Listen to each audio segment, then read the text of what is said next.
എടാ മകേഷേ, ഈ പ്രാവശ്യം മഴ നമ്മളെ ചതിക്കുമെന്നാ തോന്നുന്നു കേട്ടോ. പേടിക്കണ്ട ചേട്ടാ, മഴ കുറയും. എടാ ഇനിയിപ്പോൾ മഴ കുറഞ്ഞിട്ട് ഒരു കാര്യമില്ലല്ലോ. പൊട്ടേണ്ട 2 ബണ്ട് നമ്മുടെ പൊട്ടിയല്ലോ. ചേട്ടൻ ടെൻഷൻ ആണ്ട, ചേട്ടൻ്റെ 2 ബണ്ടല്ലേ പൊട്ടിയുള്ളു. എൻ്റെ മുഴുവൻ നിലവും കണ്ട വെള്ളത്തിൽ. നീ അറിഞ്ഞായിരുന്നോ? എൻ്റെ സഹോദരി ലക്ഷ്മി ഇല്ലേ, അവളാ അഗ്രികൾച്ചറിൻ്റെ ഇതെല്ലാം ഡിപ്ലോമയൊക്കെ പാസ്സായിട്ട് വന്നിട്ടുണ്ട് കേട്ടോ. നീ അറിഞ്ഞോ? ചെറുപ്രായത്തിൽ കണ്ടേ, പിന്നെ കണ്ടിട്ടില്ല. അവള് വലുതായി, ഇപ്പം കല്യാണമൊക്കെ കഴിഞ്ഞ് 2-3 പിള്ളേരൊക്കെ ആയി കേട്ടോ.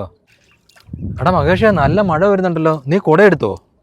ഇല്ല ചേട്ടാ, കുട എടുത്തില്ല, വന്നപ്പോൾ മഴക്കാറില്ലായിരുന്നു. ചേട്ടാ അങ്ങുന്നാരെ വരുന്നുണ്ടല്ലോ.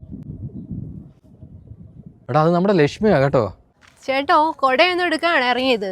ഞാൻ 5 കിലോമീറ്റർ നടന്നതേ കൊടയും കൊണ്ട് വരുവാ, മഴ വരുന്നുണ്ടോ? എടി കുട എടുക്കുന്ന ഒരു മാനസികാവസ്ഥയിലാണ് ഞാനുള്ളത്.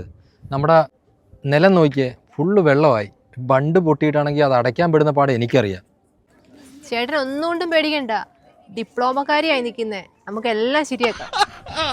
ഇനിയിപ്പോൾ പേടിക്കേണ്ട ആവശ്യമില്ലല്ലോ. ലക്ഷ്മി ചേച്ചി എൻ്റെ ബണ്ടും കൂടെ ഒന്ന് റെഡി ആയി തരാം. ഒന്നും പേടിക്കേണ്ട ആവശ്യമില്ല, ഞാനിതൊക്കെ കുറെ കണ്ടിട്ടുള്ളയാ. ഞാൻ ഇപ്പോൾ വരാം, കുറച്ച് സാധനം എടുത്തിട്ട് വരട്ടെ.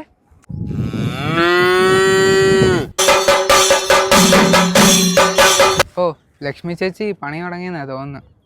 നീ എന്തുവാ കരുതിയത്? അവൾ ആരാ? അവൾ എൻ്റെ അനിയത്തിയാ. അവള് ജാൻസി റാണിയാ.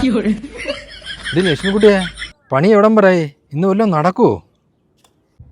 ഇനി ഈ ബണ്ട് നിന്ന് മഴയ്ക്ക് പൊട്ടണമെങ്കിലേ എന്നോട് ചോദിക്കണം. ചേച്ചി ഇതെന്തോ ചെയ്യുന്നു?